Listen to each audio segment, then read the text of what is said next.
আজকের এই কর্মশালায় উপস্থিত নারায়ণগঞ্জ, ঢাকা এবং গাজীপুর জেলায় মঞ্চে উপস্থিত স্পিকারবৃন্দ, উপস্থিত নেতৃবৃন্দ এবং আমার সামনে উপস্থিত এই তিন ডিস্ট্রিক্টের, তিন জেলার তৃণমূল পর্যায়ের নেতৃবৃন্দ, বিএনপি সহ সকল অঙ্গ সহযোগী সংগঠনের তৃণমূল পর্যায়ের নেতৃবৃন্দ, আসসালামু আলাইকুম। প্রিয় সহকর্মীবৃন্দ, আজকে আমাদের 31 দফার যে পর্বটি আজকে কর্মশালা পর্বটি শুরু হয়েছে, এটি কিন্তু সরাসরি তৃণমূলের যারা আমাদের নেতৃবৃন্দ, সহকর্মীবৃন্দ, তাদের সাথে বা তাদেরকে নিয়ে এই কর্মশালাটি আমাদের শুরু হয়েছে। আমরা কেন্দ্রে করেছি, জাতীয়ভাবে, তারপরে বিভাগ পর্যায়ে করেছি। আজকে আমাদের প্রথম শুরু হলো তৃণমূল নেতৃবৃন্দ, অর্থাৎ থানা বা উপজেলা পর্যায়ে, পৌর পর্যায়ের নেতৃবৃন্দকে সাথে নিয়ে। এখন প্রিয় সহকর্মীবৃন্দ, আপনারা সারাদিন এখানে আলোচনা করেছেন প্রতি জেলায়, এবং তারপরে বিকেল বেলায় কিছু আহ কারো কারো কিছু প্রশ্ন ছিল, জানার ছিল, সেগুলো নিয়ে আমরা কম বেশি আলাপ করেছি। আপনারা নিজেরাই খেয়াল করে দেখুন, আপনারা যেই বিষয়গুলো নিয়ে সারাদিন আলোচনা করেছেন এবং আপনাদের প্রশ্নের মধ্যে যেই বিষয়গুলো চলে এসছে, বিষয়গুলি কি ছিল? বিষয়গুলো ছিল, বলা যায় বিষয়গুলো সবগুলোই ছিল কিন্তু দেশের এবং দেশের মানুষের বিভিন্ন সুবিধা অসুবিধা সমস্যা নিয়ে, কনসার্ন নিয়ে আপনারা আলোচনা করেছেন। কেন আপনারা এই বিষয়গুলো আলোচনা করেছেন? খুব সহজভাবে যদি বলতে হয়, আপনারা যেই নেতৃবৃন্দ আজকে আমার সামনে বসে আছেন, থানা বা উপজেলা পর্যায়ে বা পৌরসভা পর্যায়ের নেতৃবৃন্দ, আপনারা কিন্তু প্রতিনিয়ত মানুষের সাথে, সাধারণ মানুষের সাথে উঠছেন, বসছেন, কথা বলছেন, দেখছেন, জানছেন, শুনছেন তাদের কাছ থেকে, এবং তাদের চিন্তা ভাবনার রিফ্লেকশন গুলোই কিন্তু আপনাদের প্রশ্নের মাধ্যমে উঠে এসেছে। এখন প্রিয় সহকর্মীবৃন্দ, আলোচনায় মোটামুটি ভাবে আপনারা বুঝতে পেরেছেন যে আমরা 31 দফার মাধ্যমে দেশ এবং দেশের মানুষকে নিয়ে ভবিষ্যতে কি চিন্তা করছি, কিভাবে রাষ্ট্রের কাঠামোর কিছু মেরামত করা সম্ভব হয়। আমরা বিগত যেই পলাতক স্বৈরাচারের বিরুদ্ধে দল মত নির্বিশেষে, শ্রেণী পেশা নির্বিশেষে প্রতিটি মানুষ আমরা দেখেছি কিভাবে জুলাই আগস্ট মাসে নেমে এসেছিলেন রাজপথে। এই সকল মানুষকে সাথে নিয়ে, এই সকল মানুষের কম বেশি সকলের যেই প্রয়োজন, তাদের যেই চাওয়া প্রত্যাশা, দেশকে নিয়ে, ভবিষ্যৎকে নিয়ে, তার একটি সমষ্টিগত চিন্তার প্রতিফলন আমাদের এই 31 দফা। আপনাদের কথাবার্তাতেও সেগুলি আসছে। এখন প্রিয় সহকর্মীবৃন্দ, এই বিষয়গুলোকে নিয়ে আপনারা আজকে যা সারাদিন আলোচনা নিজেরা করেছেন, যা জেনেছেন, যা শুনেছেন, যা বুঝেছেন, এগুলো আমাদেরকে কিন্তু নিয়ে যেতে হবে আরো প্রান্তিক পর্যায়ের মানুষের কাছে, প্রান্তিক পর্যায়ের মানুষের কাছে নিয়ে যেতে হবে। আপনারা কৃষককে নিয়ে আলাপ করেছেন, এই 31 দফা কৃষকের কাছে নিয়ে যেতে হবে। আপনারা মহিলা নারী সমাজকে নিয়ে আলাপ করেছেন, এই নারী নেতৃত্ব শুধু নয়, পুরুষ নেতৃত্ব, সকলকে, নারীদের কাছে, প্রান্তিক পর্যায়ে নারীদের কাছে যেতে হবে।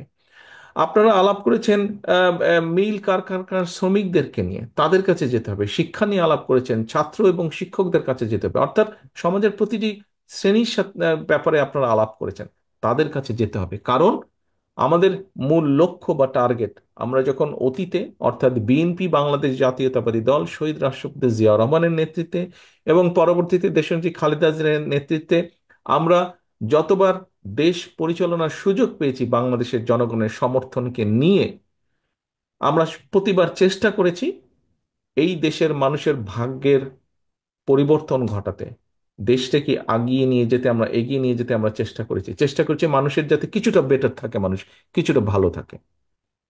প্রিয় সহকর্মীবৃন্দ, আমি প্রায় একটি কথা বলি, আজকেও আপনাদের সামনে তুলে ধরতে চাই কথাটি।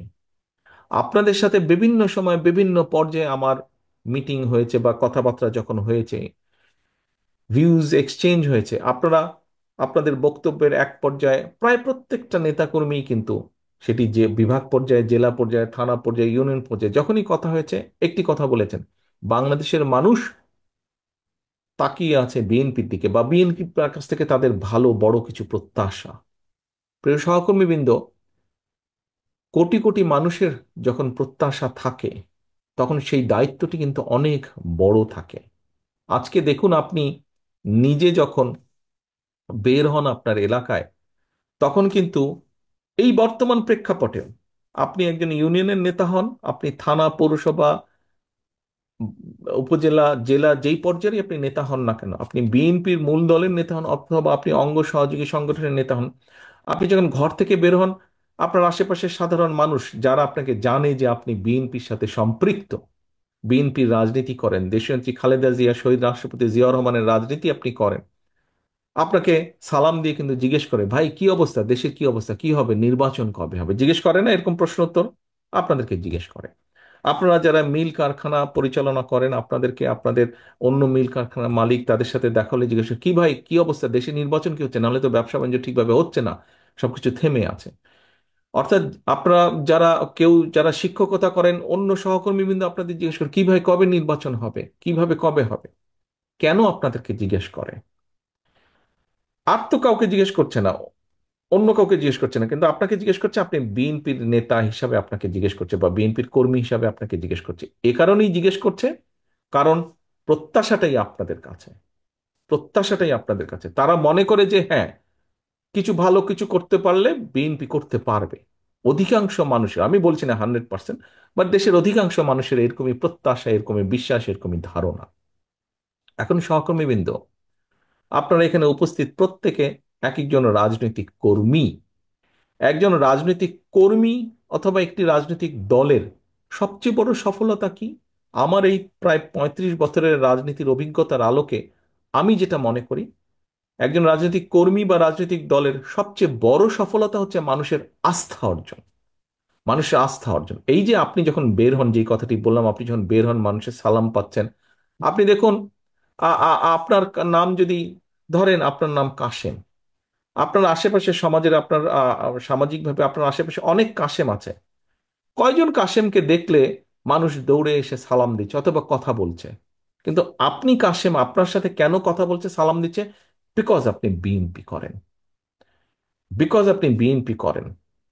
আপনার সাথে অথবা তার সাথে, সেই ব্যক্তিটির সাথে যারা সালাম দিচ্ছে, যাদের কনসার্ন আছে, যারা জানতে চাইছে, তাদের, তারা মনে করে যে তাদের ভাগ্যের সাথে আপনার একটি বিষয় জড়িত আছে, আপনার কথাবার্তা, উঠা বসা, আপনার বক্তব্য, বিবৃতি, আপনার কাজকর্মের সাথে তাদের ভাগ্য কম বেশি জড়িত আছে, তাদের ভবিষ্যৎ জড়িত আছে। সেজন্যই আপনাকে জিজ্ঞেস করে, আপনার উপর আস্থা রাখতে পারে, ভরসা রাখতে পারে।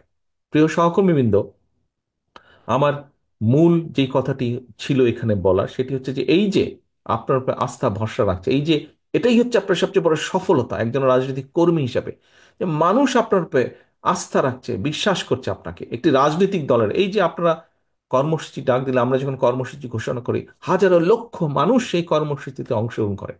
কেন? মানুষের আস্থা বা বিশ্বাস। এখন সহকর্মীবৃন্দ, এই বিশ্বাস, আপনি যে পর্যায়ের নেতা হন, বিশ্বাস রাখুন মনের মধ্যে, আপনি যে পর্যায়ের নেতা হন সেটি বিষয় নয়।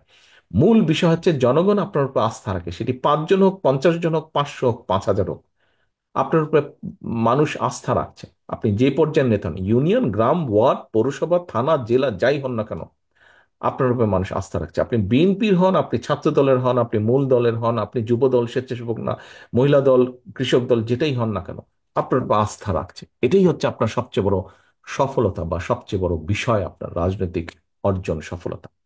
এখন এই আস্থা তো ধরে রাখার দায়িত্ব জনগণের নয়, এই আস্থা ধরে রাখার দায়িত্ব আপনার, আমাদের সকলের।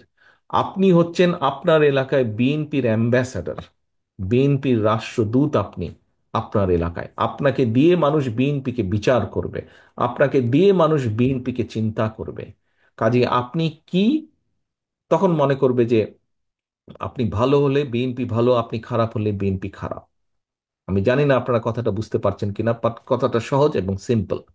আপনাকে দিয়ে মানুষ বিএনপিকে বিচার করবে। কাজেই প্রিয় সহকর্মী, নেতৃবৃন্দ, আজকে আপনারা এই যে প্রশ্নগুলো করেছেন, আমাকে করেছেন, মঞ্চকে প্রশ্নগুলো অনেক করেছেন, আপনি আপনার কনসার্ন থেকে প্রশ্ন করেছেন, আপনি ফিরে গিয়ে আপনার সেই মানুষগুলোকে বলবেন, আপনি যে আমি এই পড়েছি, তারা এই বলেছে আমাকে। এই যে আপনার কনসার্ন, এই যে আপনার জানতে চাওয়া, আপনি তো নিজের জন্য জানতে চাননি, আপনি দলের কাছে জানতে চেয়েছেন, আমার কাছে জানতে চেয়েছেন, দলের দায়িত্বপ্রাপ্ত হিসাবে আপনি মঞ্চে যারা দায়িত্বপ্রাপ্ত তাদের কাছে জানতে চেয়েছেন। কেন? যাতে আপনি গিয়ে জবাব দিতে পারেন যে আমি কৃষি সম্পর্কে এই জানতে চেয়েছি কৃষক ভাইদের জন্য, আমি শিক্ষা সম্পর্কে জানতে চেয়েছি ছাত্র বা শিক্ষকদের জন্য, এই কারণে আমি জানতে চেয়েছি। অর্থাৎ আপনার এই কনসার্ন থেকে আপনি জানতে চেয়েছেন। এখন প্রিয় সহকর্মীবৃন্দ, আপনাকে আরেকটি বিষয়ে সচেতন থাকতে হবে, আরেকটি বিষয়ে কনসার্ন থাকতে হবে। আমি প্রায় প্রত্যেকটি অনুষ্ঠানে কর্মশালায় বলছি, একটি কথা বলছি, জনগণকে সঙ্গে রাখুন, জনগণকে সাথে রাখুন।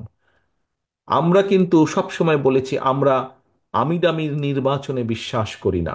আমরা একটি রাজনৈতিক দল, নির্বাচনে আমরা যাব, নির্বাচন আমরা করব, নির্বাচন আমরা চাইব, এখানে লুকোছাপার কোনো ব্যাপার নেই, এটা নর্মাল সিম্পল। জনগণের সমর্থন আমরা পাবো, বেশি পেলে আইন অনুযায়ী, নিয়ম অনুযায়ী, দেশের সংবিধান অনুযায়ী যা হবার সেটিই হবে। জনগণের সমর্থন ভিত্তিতে জনগণ যাকে বেশি সমর্থন দিবে তারা দেশ পরিচালনা করবে। অর্থাৎ আমরা নির্বাচন চাইবো, নির্বাচন চাওয়াটা কোনো অন্যায়ের বিষয় না, এটাই স্বাভাবিক। এখন নির্বাচনকে যদি ফেস করতে হয়, আমরা আমিরামি নির্বাচনে তো বিশ্বাসী না, আমরা আহ, আমরা নিশিরাতের নির্বাচনেও বিশ্বাসী না, আমরা ভোট ডাকাতের নির্বাচনেও বিশ্বাসী না। আমরা একটি স্বচ্ছ স্বাভাবিক নির্বাচনে বিশ্বাসী, যেখানে মানুষ নির্ভয় নির্দ্বিধায় ভোট দিবে। আমরা সেই নির্বাচনে বিশ্বাসী, মুক্তভাবে ভোট দিবে। এখন সহকর্মীবৃন্দ, মানুষ যখন নির্বাচনে ভোট দিবে নির্দ্বিধায় নির্ভয় ভোট দিবে, নির্ভয় ভোট দিবে। আমাদের একজন সহকর্মী এখানে সংবাদপত্রের স্বাধীনতা নিয়ে কথা বলেছেন। আপনি চাইছেন যে আমাদের কি পদক্ষেপ, কি পরিকল্পনা সংবাদপত্রের স্বাধীনতা নিশ্চিত করার। আমাদের তো একই সাথে পরিকল্পনা আছে, যে কোনো মূল্যে এই দেশের মানুষের ভোটের অধিকারকে রক্ষা করা, ভোটের অধিকারকে রক্ষা করা। বাক স্বাধীনতা যেমন হচ্ছে ভোটের অধিকারকে রক্ষা করা, কাজেই মানুষ যখন ভোটের অধিকার রক্ষা করবেন, মানুষ তখন নির্দ্বিধায় ভোট দিবে। যেহেতু আমরা বিশ্বাস করি না নিশিরাতের নির্বাচনে, আমরা বিশ্বাস করি না আমিডামির নির্বাচনে, কাজেই মানুষকে মুক্তভাবে ভোট দিতে হবে। এবং মুক্তভাবে যখন ভোট দিবে মানুষ, তখন কিন্তু মানুষ অনেক কিছু বিবেচনা করবে, চিন্তা ভাবনা করবে, তারপরে সে ভোট দিবে। এবং তার সেই চিন্তা ভাবনাকে যদি আপনার পক্ষে রাখতে হয়, তাহলে কিন্তু জনগণের আস্থা আপনার পক্ষে থাকতে হবে। আপনার প্রতি জনগণের আস্থা রাখতে হবে, এবং জনগণের আস্থা যদি আপনার পক্ষে রাখতে হয়, তাহলে আপনার আচার আচরণ কথাবার্তা সকল কিছু সেরকম থাকতে হবে। প্রিয় সহকর্মীবৃন্দ, আগেই একটি কথা বলেছি, আপনি হচ্ছেন আপনার এলাকায় জনগণের প্রতিনিধি। আপনার এলাকায় জনগণের প্রতিনিধি। আপনি এত বছর যখন কষ্ট করেছেন, এত, এখানে যারা উপস্থিত আছেন 3 জেলার, আমার কাছে তো মনে হয় এখানে যারা, যেই কয়টা মানুষ উপস্থিত আছেন এখানে, হিসাব মতে আজকে আপনারা উপস্থিত আছেন, আহ, আপনারা আজকে গাজীপুর থেকে, আমার হিসাবে আমি যে হিসাব পেয়েছি, গাজীপুর থেকে প্রায় 810 জন উপস্থিত আছেন, ঢাকা জেলায় আছেন 750 জন, নারায়ণগঞ্জে আছেন 965 জন মানুষ উপস্থিত আছেন। এই যে প্রায় 3000-এর কাছাকাছি মানুষ যে আপনারা উপস্থিত আছেন এখানে, বলে দেওয়া যায় মোটামুটি যে প্রত্যেকটা মানুষের বিরুদ্ধে না হলেও একটি করে হলো, এই স্বৈরাচারের আমলে একটি করে হলো মিথ্যা বা গায়েবী মামলা আছে, মিনিমাম আছে না? প্রত্যেকটি মানুষের নামে আপনাদের আছে। এই যে হাত তুলেছে সবাই, না গাজীপুর থেকে আছে। এখন প্রিয় সহকর্মী, এই যে ঢাকা জেলা থেকে হাত তুলেছে, আহ নারায়ণগঞ্জ থেকেও হাত তুলেছে, প্রত্যেকটা মানুষ। এখন এই যে বিগত 15 বছর আপনারা এত অত্যাচার, নির্যাতন, মিথ্যা মামলা, গায়েবী মামলা সহ্য করেছেন। আমাদের বহু নেতাকর্মী আছেন, বহু নেতাকর্মী আছে যাদের স্বজন মারা গিয়েছে, আপনজন বাবা মা মারা গিয়েছে, তাদেরকে হ্যান্ডকাফ পরিয়ে জানাজায় নিয়ে গেছে। আমাদের সহকর্মীবৃন্দ হ্যান্ডকাফ পরা অবস্থায় হাসপাতালে ফ্লোরে মৃত্যুবরণ করেছে। আমাদের সহকর্মীবৃন্দ হাত করা অবস্থায় জেলের ভিতরে মৃত্যুবরণ করেছে।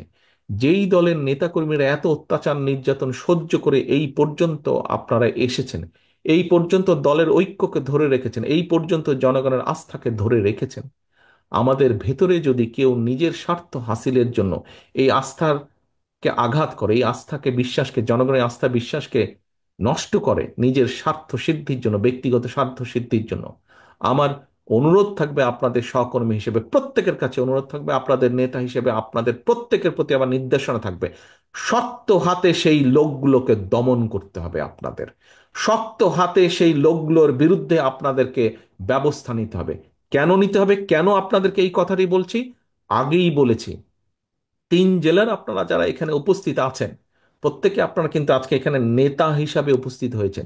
এই যে কর্মশালে উপস্থিত হয়েছেন, নেতা হিসাবে উপস্থিত হয়েছেন। আপনার অধীনস্থ অনেক নেতাকর্মী আছে, প্রত্যেককে আপনাদের খেয়াল রাখতে হবে। তাদের অধীনে আবার যারা আছে খেয়াল রাখতে হবে, যাতে নিজের স্বার্থ হাসিলের জন্য দলের সুনাম কেউ নষ্ট করতে না পারে, নষ্ট করতে না পারে।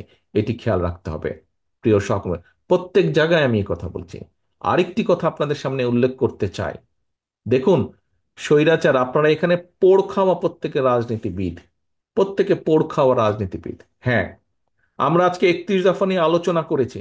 31 দফা নিয়ে আমরা 31 দফার ভিতরে আমরা দেশের শিক্ষা নিয়ে আলোচনা করেছি, দেশের মানুষের স্বাস্থ্য নিয়ে আলোচনা করেছি, দেশের যুবকদের ভবিষ্যৎ প্রজন্মের কর্মসংস্থান নিয়ে আমরা কম বেশি আলোচনা করেছি, দেশের শিল্প নিয়ে আমরা আলোচনা করেছি, কৃষি নিয়ে, মহিলা নারী সমাজকে নিয়ে আমরা আলোচনা করেছি। প্রত্যেকটি, প্রায় অলমোস্ট প্রত্যেকটি কম বেশি সাবজেক্ট নিয়ে আলোচনা করেছি।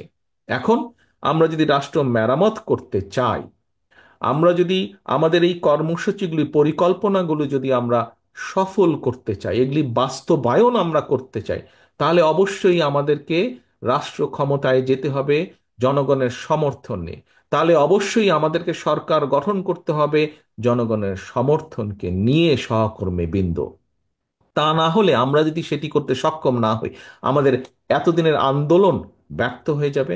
আমরা যদি সেটা করতে সক্ষম না হই, তাহলে আমাদের এই যে সারাদিনের আলোচনা সভা, এইটি কর্মশালা, এটি আমাদের ব্যর্থ হয়ে যাবে। প্রিয় সহকর্মীবৃন্দ, আমরা দেশ নিয়ে যেই চিন্তা ভাবনা করছি, দেশের মানুষকে নিয়ে যেই চিন্তা করছি, যেই কর্মসূচিগুলো দিয়েছি আমরা 31 দফার ভিতরে, এগুলোকে সফল করতে হলে আমাদেরকে জনগণের সমর্থন প্রয়োজন।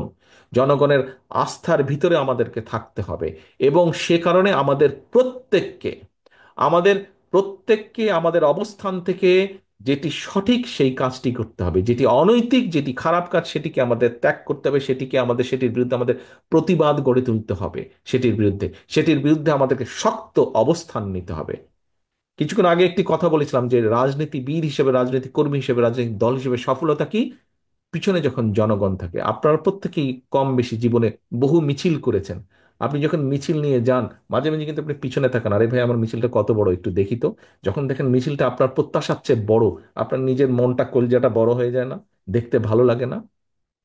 তাহলে এখন ভাইয়েরা, সহকর্মীবৃন্দ, কেন আপনি মিছিলটি ছোট করতে চাইবেন? প্রতিপক্ষের মিছিল, প্রতিপক্ষ বলতে দলের ভিতরে বোঝাচ্ছি না, প্রতিপক্ষ বলতে অন্য রাজনৈতিক দলের সমাবেশ যখন দেখি ছোট, যাদেরকে আমরা মনে মনে ভাবি যে এটা তো আমার দল না, অন্য দলের মিটিং, এটা অন্য দল, আমার প্রতিপক্ষ রাজনৈতিক দল, যখন দেখি তাদের মিটিংটা ছোট, যখন দেখি তাদের জনসমাবেশ ছোট, যখন দেখি তাদের প্রসেশনটা, মিছিলটা ছোট, নিজেদের মনে তো একটু আনন্দ লাগে, তাই না? যে আমাদেরটা বড় ছিল, বিএনপিরটা বড় ছিল, বিএনপির মিছিল, বিএনপির মিটিং বড় ছিল। সহকর্মীবৃন্দ, আজকে আমাদেরকে প্রতিজ্ঞা করতে হবে কর্মশালা শেষে, আমরা যেমন এই কর্মশালার পরে আপনাদেরকে গ্রামে গ্রামে, ওয়ার্ডে ওয়ার্ডে, ঘরে ঘরে যেতে হবে 31 দফা নিয়ে। একইভাবে আমাদেরকে প্রতিজ্ঞা করতে হবে, শপথ নিতে হবে আজকের এই অনুষ্ঠানে, যে আমরা যাওয়ার সাথে সাথে, 31 দফাকে নিয়ে যাওয়ার সাথে সাথে আমরা জনগণের সমর্থনকে যে কোনো মূল্যে ধরে রাখতে হবে। কারণ বারে বারে বলেছি, আবার বলছি, প্রতিপক্ষের মিছিল সমাবেশ ছোট, আমাদেরকে আনন্দ দিচ্ছে, কিন্তু কোনোভাবেই যাতে আমাদেরটা ছোট না হয়। কারণ আজকে আপনারা যেটা বক্তৃতা বিবৃতিতে বলেন, অনেকেই এখানে বলেছেন, বিএনপি এই মুহূর্তে ইনশাল্লাহ আল্লাহ রহমতে বাংলাদেশের অধিকাংশ মানুষের সমর্থন এনজয় করছে। কাজেই এটা অনেকের হিংসার কারণ হয়ে দাঁড়িয়েছে, অনেক রাজনৈতিক দল অনেকের হিংসার কারণ হয়ে দাঁড়িয়েছে, এবং অনেক ষড়যন্ত্র শুরু হয়েছে। সবসময় দেখেছেন, সবসময় আপনারা খেয়াল করে দেখুন, যারা এই দলের সাথে বহু বছর যাবৎ জড়িত আছেন, এখানে আমার সামনে অনেকে উপস্থিত আছেন যারা শহীদ জিয়ার সময় থেকে এই দলে জড়িত আছেন। আমরা সেই 81 সাল থেকে দেখেছি, 81 সালের আগে থেকে দেখেছি কিভাবে জাতীয়তাবাদী দলের বিরুদ্ধে বিভিন্ন সময় ষড়যন্ত্র হয়েছে, দেশের ভিতরে এবং দেশের বাইরে, আন্তর্জাতিকভাবে। কাজে ষড়যন্ত্র কিন্তু থেমে থাকে নাই। এবং এই দলের বিরুদ্ধে ষড়যন্ত্র যখন হবে, ধরে নিতে হবে আপনাকে সেই ষড়যন্ত্র শুধু এই দলের বিরুদ্ধে না, সেই ষড়যন্ত্রের অংশের মধ্যে আছে আরেকটি ষড়যন্ত্র, যেটি হচ্ছে এই বাংলাদেশের বিরুদ্ধে, বাংলাদেশের স্বাধীনতার বিরুদ্ধে, সার্বভৌমত্বের বিরুদ্ধেও ষড়যন্ত্র অব্যাহত রয়েছে, থেমে যায়নি।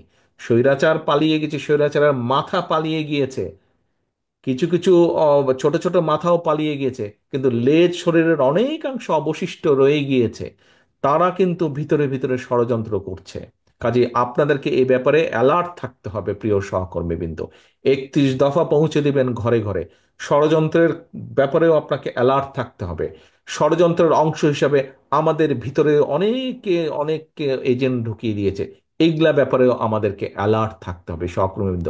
সেই জন্যই আমি বলেছি, আপনারা আজকে যারা এখানে উপস্থিত হয়েছেন, আপনারা প্রত্যেকে এক একজন নেতা হিসাবে উপস্থিত হয়েছেন, আপনাদেরকে চোখ কান খোলা রাখতে হবে। সহকর্মীবৃন্দ, আগামীর যে নির্বাচন হবে, আগামীর যে নির্বাচন হবে, আপনাদেরকে আমি 100% গ্যারান্টি দিয়ে বলতে পারি, কেউ যদি মনে মনে ভেবে থাকেন আরে এখানে তো প্রধান প্রতিপক্ষ নাই অথবা দুর্বল হয়ে গেছে, নির্বাচন খুব সহজ হবে, no, no, no and no.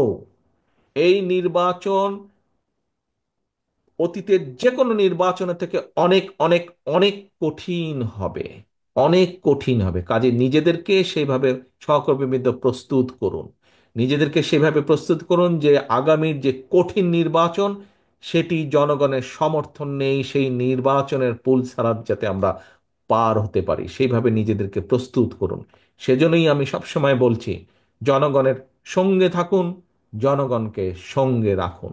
প্রিয় সহকর্মীবৃন্দ, আমরা জনগণকে সাথে নিয়ে বিগত 16-17 বছরের স্বৈরাচারকে পালিয়ে যেতে বাধ্য করেছি, জনগণের সমর্থন নিয়ে, জনগণকে সাথে নিয়ে।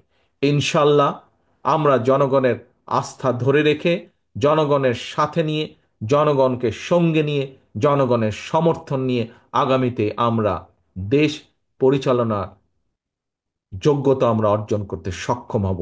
এই আমার দৃঢ় বিশ্বাস, এই আমাদের দৃঢ় বিশ্বাস। আসুন আমরা যাতে আমাদের আজকের এই 31 দফাকে ভবিষ্যতে 31 দফায় যা আমরা উল্লেখ করেছি সেই মোতাবেক যাতে আমরা জনগণের কল্যাণে, রাষ্ট্রের কল্যাণে, দেশের কল্যাণে আমাদের পরিকল্পনাগুলোকে বাস্তবায়িত করতে পারি, তার জন্য যে যে পদক্ষেপ গ্রহণ করা প্রয়োজন আমরা সেই পদক্ষেপগুলি গ্রহণ করব।